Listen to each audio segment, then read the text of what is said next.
Shalom, selamat pagi Bapak Ibu Saudara-saudari yang dikasihi oleh Tuhan kita Yesus Kristus. Pagi hari ini saya ingin mengajak kita merenungkan firman Tuhan yang terambil dalam Markus 14 ayat 26 sampai 42.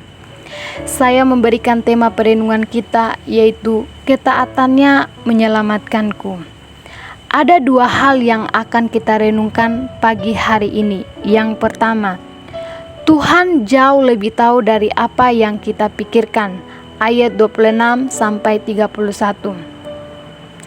Ketika Yesus pergi ke Bukit Zaitun dengan murid-muridnya, Yesus berkata kepada mereka, "Kamu akan tergoncang imanmu." Ketika Petrus mendengar hal itu, ia berkata, "Biarpun mereka semua tergoncang imannya, aku tidak."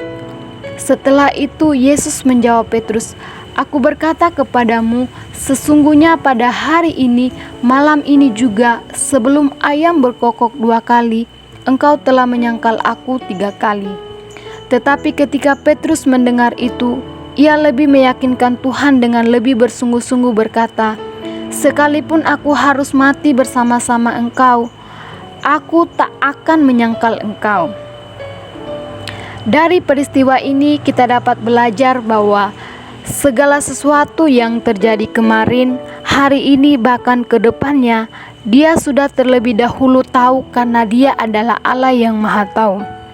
Sikap Petrus menunjukkan kebiasaan kita sebagai manusia, selalu berpikir yang baik-baik tentang diri sendiri dan mempercayai hati kita sendiri, tanpa kita sadari bahwa Tuhan mengetahui sampai kedalaman isi hati kita tanpa ada yang tersembunyi sedikit pun. Dalam kehidupan kita juga, seringkali kita yakin bahwa kita tetap mengandalkan Tuhan apapun yang akan terjadi, meskipun akan ada masalah, badai dalam hidup, tetapi kenyataannya kita sebagai manusia sering tidak kuat. Iman kita itu bisa goyah seperti Petrus. Kita bisa berkata hari ini, "Saya tidak akan mengecewakan Tuhan." Tetapi kita tidak bisa tahu apa yang akan kita lakukan ke depannya. Masalah semakin berat, persoalan yang terjadi tidak ada jalan keluar, maka kita mulai goyah. Tetapi kita sebagai manusia yang lemah dan terbatas, mari kita tetap berserah sepenuhnya kepada Tuhan yang mengetahui hidup kita tanpa ada yang tersembunyi sedikit pun.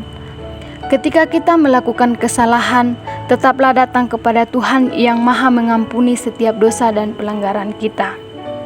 Hal yang kedua yang akan kita renungkan, peringatan berjaga-jagalah dan berdoa. Ayat 32 sampai 42.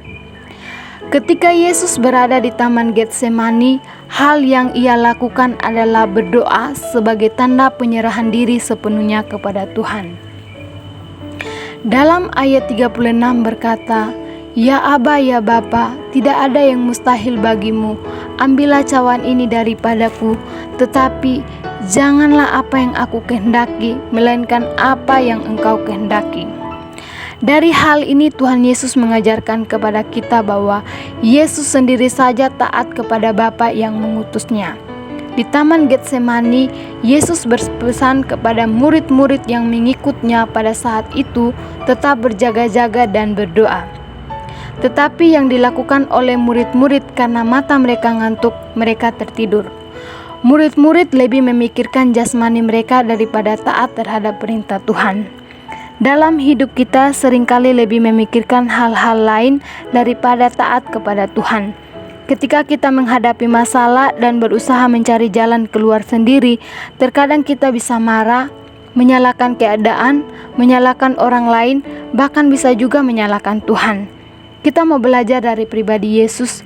Ketika mengalami pergumulan yang berat, ia tetap berjaga-jaga dan berdoa, mendengar apa yang menjadi kehendak Bapanya, sehingga Yesus tetap kuat menanggung dengan penuh kerelaan hati dan tetap menjalani setiap proses yang ada.